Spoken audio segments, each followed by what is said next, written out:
Hi cuties, welcome back to YouTube channel. So cuties, आज का video जो है उसमें हम आईसीआर काउंसलिंग से रिलेटेड, आईसीआर कट ऑफ से रिलेटेड एंड उसकी जो भी आपके नंबर रहेंगे, आपकी जो फीस रहेगी, जो स्कॉलरशिप रहेगी, वो सारे जो आपके डाउट है वो सॉल्व होने वाले हैं। क्योंकि आज हमारे साथ हैं फर्स्ट ईयर की आरुषि जो आईसीआर कैंडिडेट हैं। ठीक है, ये आपके सारे डाउट सॉल्व करने के लिए बैठे हैं और आपका फ्यूचर सीनियर है। So she is Arushi, first year. आप कहाँ से हो? मैं बिहार से हूँ। ये बिहार से है। जैसे आप लोग मेरे को कमेंट में पूछते हो कि यहाँ से हैं बच्चे, यहाँ से हैं, तो मोस्टली हर जगह से होते हैं बच्चे, साउथ साइड से नहीं होते हैं जनरली। सो हम स्टार्ट करते हैं। सबसे पहले प्रोसीजर ऑफ एडमिशन, प्रोसीजर कैसे रहता है। तो जैसे हमें सबको पता है कि सीयूटी जो यूजी होता है वो हम एग्ज़ाम देना पड़ता है, जो आईसीआर कंडक्ट करवाती है।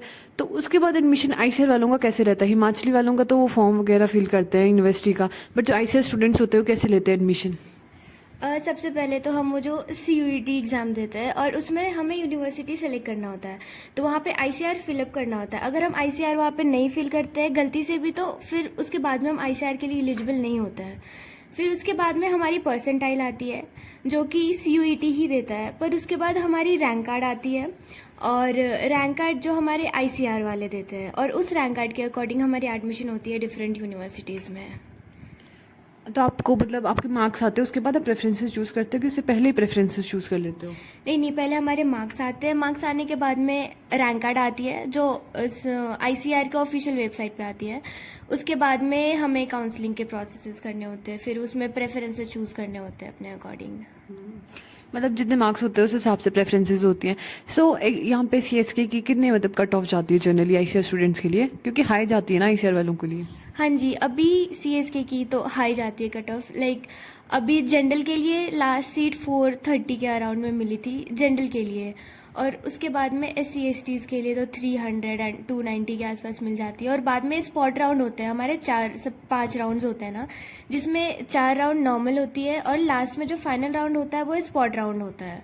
तो उसमें तो सारी सीटें जनरल हो जाती हैं, और फिर वो लक पे भी थोड़ा डिपेंड होता है कि आपको सीट मिल पाती है या नहीं। बट पहले के 4 में तो मार्क्स के अकॉर्डिंग, फिर कैटेगरी के अकॉर्डिंग उस पे डिपेंड करता है।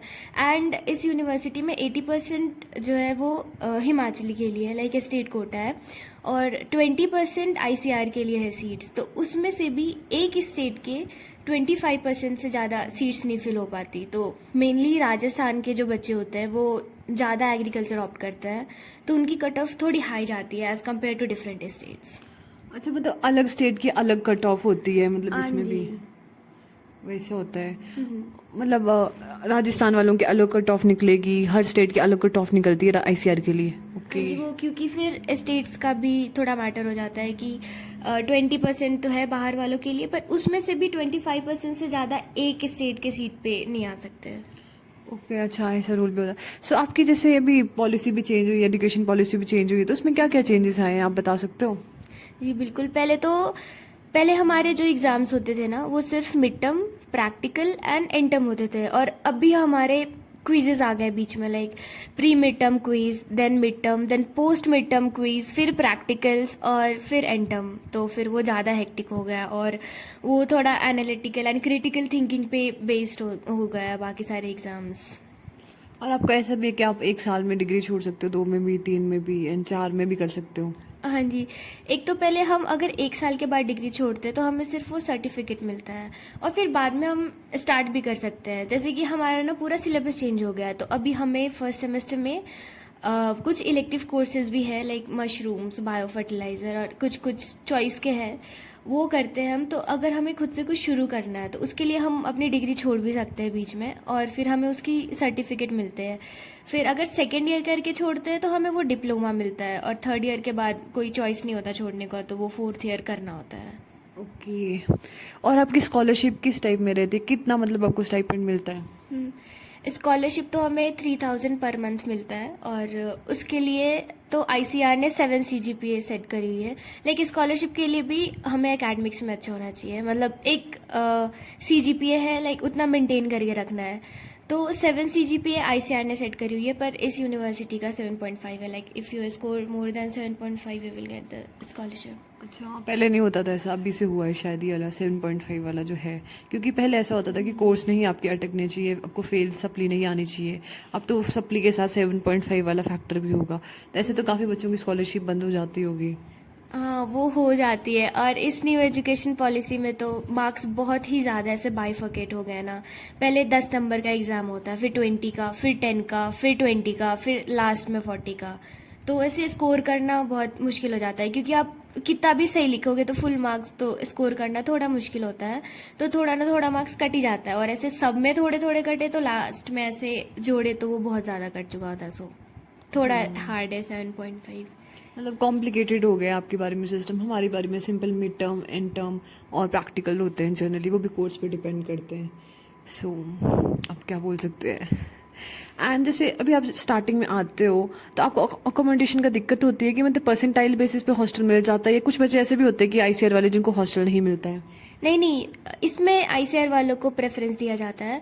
पहले जो बच्चे आते हैं तो हॉस्टल में आईसीआर वाले बच्चे आते हैं, फिर बाद में मार्क्स के अकॉर्डिंग फिर दूसरे बच्चे आते हैं। तो आईसीआर के बच्चे कम ही होते हैं, तो सबको मिल ही जाता है हॉस्टल।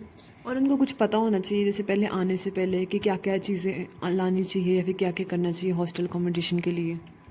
उसके लिए तो कुछ नहीं, यहाँ पे आने के बाद में ना हॉस्टल के लिए फ़ीस वगैरह सबमिट करनी होती है। और बाद में अगर हॉस्टल क्या क्या लाने चाहिए तो वो डेली बेसिस पे जो यूज़ होने वाली चीज़ें हैं वो सभी, बाकी ऐसा नॉर्मल हॉस्टल ही है, कुछ ऐसा स्पेशल नहीं है। लाइक जो मतलब आपको ध्यान रखना पड़े कि हाँ इस हॉस्टल में आके ऐसा करना है, सो यहाँ पे कुछ ऐसा है नहीं। और आईसीआर वालों की मैंने सुना है कि फ़ीस कम लगती है कंपैरेटिवली टू नॉर्मल स्टूडेंट्स जो होते हैं, ऐसा होता है? नहीं, अभी तो लाइक एक एसएफएस की सीट होती है और एक जनरल और एक आईसीआर की। तो जनरल और आईसीआर की फीस सेम होती है। अच्छा, सेम कर दिया? सेम होती है। ओके, तो मतलब आपकी कितनी फीस लगती है? 25,000 अराउंड ना? हाँ जी, लाइक फर्स्ट सेमेस्टर में हमें 27,000 लगा था, लाइक सिर्फ सेमेस्टर का, हॉस्टल एक्सक्लूडेड। और अभी हमें 23,000 लगा है, फिर बाद में हॉस्टल का पे करना होता है। ओके, तो हॉस्टल में भी 10,000 तक तो लग ही जाते हैं फर्स्ट सेमेस्टर में, आई गेस ना?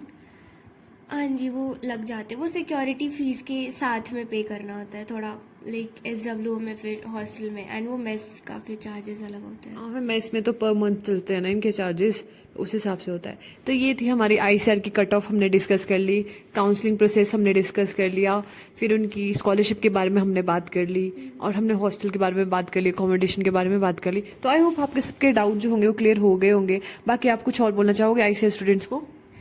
अभी तो लाइक एग्ज़ाम्स हो गए तो ऐसा मस्त फ्री रहो, काउंसलिंग भरो और ठीक से काउंसलिंग करना, क्योंकि उसमें भी बहुत सारी दिक्कतें आती है। लाइक तुमने अगर प्रेफरेंसेस ऊपर नीचे कर दी होगी तो उसमें भी बहुत सारी दिक्कत आती है। एंड या फिर डॉक्यूमेंट्स अपलोड नहीं करा, तो इसके लिए बहुत स्पेसिफिक रहना एंड इन्जॉय।